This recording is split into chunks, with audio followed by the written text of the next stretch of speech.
বিসমিল্লাহির রহমানির রহিম। সুধী দর্শক, আজকের ভিডিওতে দেখাবো কিভাবে আমরা খতিয়ানের অনুমোদিত কপি ঘরে বসে পেতে পারি, সেই বিষয়টি আজকের ভিডিওতে দেখাবো। তাহলে সঙ্গে থাকুন। মূল ভিডিওতে যাওয়ার আগে যারা এখন আমার চ্যানেলটি সাবস্ক্রাইব করেন নাই, প্লিজ সাবস্ক্রাইব মাই চ্যানেল এবং পাশে থাকা বেল আইকনটি অবশ্যই বাজিয়ে দিবেন, তাহলে আপনি আমার প্রতিদিনের আপডেট নোটিফিকেশন সবার আগে পেয়ে যাবেন। আর যারা already subscriber, thank you so much. তাহলে চলুন শুরু করি আজকের এই নতুন ভিডিওটি। তাহলে দেখতে পাচ্ছেন আমি আমার কম্পিউটার স্ক্রিনে আছি। আপনারা এই কাজটি কম্পিউটারেও করতে পারেন কিংবা অ্যান্ড্রয়েড অর্থাৎ স্মার্টফোনেও করতে পারেন, দুইটার ক্ষেত্রে সেম প্রসেসিং। তো আমি প্রথমে আমার ব্রাউজার অ্যাড্রেস বারে লিখব ই-পর্চা। দেখতে পাচ্ছেন এই দেওয়ার সাথে সাথে কিন্তু আমার eporcha.gov.bd এটা এসে গেছে। তো আমি এটা থেকে এই অবস্থা আমি কিবোর্ড থেকে এন্টার কি প্রেস করব। প্রেস করার পর দেখতে পাচ্ছেন আমি কিন্তু আমার ওয়েবসাইটের হোম পেজে এসে গেছি। এইখান থেকে ঠিক আমরা স্লাইড করে যদি একটু নিচের দিকে যাই, এখানে খতিয়ান নামে একটি অপশন আছে, আমরা খতিয়ানে ক্লিক করব। তারপর এখানে আমি বিভাগ, জেলা, উপজেলা এগুলি সিলেক্ট করে দিব। তাহলে আমি প্রথমে বিভাগটা সিলেক্ট করে দিই। আমি এখানে চট্টগ্রাম বিভাগ সিলেক্ট করে দিলাম। তারপর জেলা অর্থাৎ চট্টগ্রামের অধীনে যে জেলাটা আছে সেটা হলো ফেনী জেলাতে আমি সিলেক্ট করে দিলাম। ফেনী জেলার উপজেলা হলো ফেনী সদরটা আমি সিলেক্ট করে দিলাম। দেওয়ার পর আমি মৌজা সিলেক্ট করে দিব। তো আমি যদি মৌজার পাশে ক্লিক করি, এখান ঠিক আমি স্লাইড করে করে নিচের দিকে যাব। এখানে দেখতে পাচ্ছেন 122 দমদমা নামে একটি মৌজা আছে, এটাতে আমি সিলেক্ট করে দিলাম। সিলেক্ট করার পরে এখানে বেশ কয়েকটি অপশন আছে, খতিয়ান নাম্বার, দাগ নাম্বার এবং মালিকানার নাম্বার। তো আমরা যেহেতু খতিয়ান সার্চ করার জন্য, তো আমরা খতিয়ানটাই দেখবো আগে। যেহেতু আমরা খতিয়ানটা বের করতে চাচ্ছি, তো খতিয়ান নাম্বার আমরা সরাসরি এখানে দিয়ে দিব। তো আমার খতিয়ান নাম্বার এখানে আমি এন্ট্রি দিব। তো আমার খতিয়ান নাম্বারটা দিব আমি 493। দেখতে পাচ্ছেন। দেওয়ার পরে নিচে একটি ক্যাপচা কোড আছে, অর্থাৎ একটি সংখ্যা আছে, সেই সংখ্যাটি আমরা পাশের ঘরে এন্ট্রি দিব। তো এখানে খেয়াল রাখতে হবে, যেহেতু এইখানে সংখ্যাটা আপনার অঙ্কে লেখা অর্থাৎ বাংলায় লেখা, আমি ঠিক এখানে যেরকম আছে সেই রকম আমি এন্ট্রি দিব। তো এখানে আছে 7195 7195 দেওয়ার পরে এবং অনুসন্ধানে ক্লিক করব। ক্লিক করার পর দেখতে পাচ্ছেন যে আমার 493 নাম্বার খতিয়ানের যে মালিকানাধীন দখলদার প্রত্যেকের নাম কিন্তু এসে গেছে। এখানে সব কিছু দেখতে পাচ্ছেন এখানে, এবং দাগ নাম্বারও কিন্তু এসেছে পাশে দাগ নাম্বার। আর 493 নাম্বার খতিয়ানের মালিক কিংবা দখলদার কে কে আছে প্রত্যেকের নাম এখানে আছে। তো আমার মূল কাজ ছিল কিন্তু সার্টিফাইড খতিয়ান বের করা।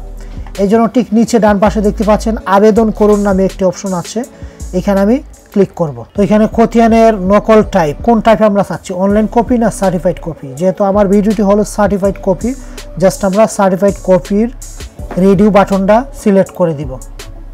দেওয়ার পর অফিস সিলেক্ট করব, অর্থাৎ জেলা প্রশাসকের কার্যালয় ফেনী এটাই সিলেক্ট থাকবে। থাকার পর এখানে ডেলিভারির প্রয়োজন, অর্থাৎ আমরা সাধারণে যাচ্ছি না জরুরিতে যাচ্ছি। সাধারণে গেলে টাকা কম লাগবে, বাট ডেলিভারির সময় বেশি লাগবে। আর জরুরি হলে সময় কম লাগবে আর টাকার পরিমাণ একটু বেশি লাগবে।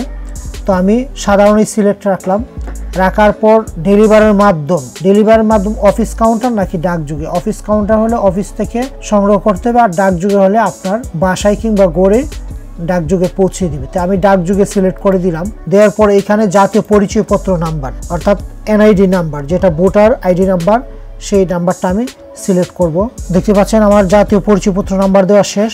এখন আমি এখানে জন্ম তারিখ দিব। জন্ম তারিখ দেওয়ার ক্ষেত্রে আমরা এখানে পাশে একটি ক্যালেন্ডার আছে, এই ক্যালেন্ডারে আমি ক্লিক করব। ক্লিক করার পর ক্যালেন্ডারটা এসে যাবে। প্রথম আমরা এইখানে জন্মের সালটা আমরা সিলেক্ট করব। তো এখানে দেখতে পাচ্ছেন উপরে যদি ক্লিক করি, সালের পাশে একটি ডাউন এরো আছে, আমরা এটাতে ক্লিক করব। ক্লিক করার পরে এখানে নিচে সালগুলি আসছে, তো আমরা উপর দিকে যদি স্ক্রল করলে বাড়তে থাকবে আর নিচের দিকে স্ক্রল করলে কমতে থাকবে। তো আমি প্রথমে আমার জন্মের সালটা আমি সিলেক্ট করে নিব। দেখতে পাচ্ছেন আমার জন্মের সাল আমি সিলেক্ট করে নিয়েছি।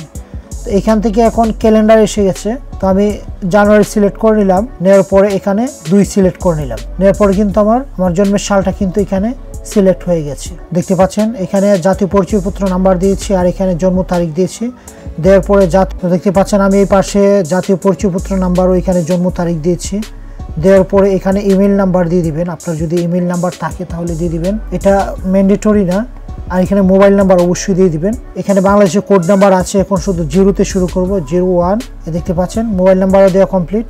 এন্ড ঠিকানা, আপনার ঠিকানা আপনি দিয়ে দিবেন। ঠিকানাটা আপনি এক্স্যাক্টলি দিবেন, যেহেতু আমি এর পূর্বে সিলেক্ট করেছি ডাক যুগে আমার আসবে, যেন ডাক পিয়ন আমার ঠিকানা কিংবা আপনার ঠিকানা সে চিনতে পারে সহজে কপিটা পৌঁছানোর জন্য। তারপর কমপ্লিটের পরে আমরা যোগফল প্রদান করব। আপনার এখানে যত আসবে ঠিক সেটার যোগফল এখানে প্রদান করবেন, 0 আর 8 হয়। তারপর পেমেন্টের বিবরণ এখানে দেওয়া আছে যে আমাদের সার্টিফাইড খতিয়ানের কপিটা যদি আমরা পেতে চাই তাহলে কত টাকা এখানে লাগবে।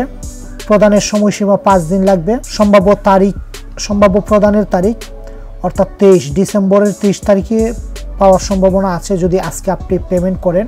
আর সাধারণ ফি 50 টাকা, পোস্ট ফি 40 টাকা, টোটাল আপনার 90 টাকা লাগবে। অর্থাৎ 5 দিনে ডেলিভারি পাবেন, আপনার 90 টাকা খরচ হবে। এই কমপ্লিটের পরে এখানে আমাদের পরিশোধের মাধ্যম দুইটা আছে, একটা হলো একপে আর একটা হলো উপায়। তো আপনার হাতে যে মোবাইল ব্যাংকিংটা আছে ঠিক সেটা সিলেক্ট করবেন। যদি একপে থাকে এখানে ডিফল্ট আকারে একপে সিলেক্ট করা আছে, আর যদি উপায় থাকে জাস্ট উপায়তে ক্লিক করবেন। ক্লিক করে আপনি গেটওয়েটা সিলেক্ট করে দিবেন। দেওয়ার পরে আপনি পরবর্তী ধাপে চলে যাবেন। এখানে আপনি পরবর্তী ধাপে ক্লিক করবেন। করার পরে এখানে আপনার উপায়ের যে মোবাইল নাম্বারটা, অর্থাৎ মোবাইল ব্যাংকিং যেহেতু নিশ্চয়ই এটা মোবাইল নাম্বারটা এখানে আপনি এন্ট্রি দিবেন। দেওয়ার পরে কনফার্ম করে দিবেন। দেওয়ার পরে আপনার পিন নাম্বারটা এন্ট্রি দিবেন। দেওয়ার পরে ঠিক আপনার এক্স্যাক্টলি 90 টাকায় কেটে নিবে, এর চেয়ে বেশি নিবে না। তাহলে এই পেমেন্ট কমপ্লিট হওয়ার পরে আমরা 5 দিন পরে আমাদের সার্টিফাইড খতিয়ান কপিটা ঘরে বসে পেয়ে যাব। আশা করি ভিডিওটি আপনাদের জন্য খুবই হেল্পফুল হবে। যদি ভিডিওটা ভালো লাগে আপনি আমার চ্যানেলটি সাবস্ক্রাইব করে নেবেন। আবারও দেখা হবে নতুন কোনো ভিডিওর সাথে। ততক্ষণ ভালো থাকবেন। আজকে এখানে শেষ করছি। আল্লাহ হাফেজ।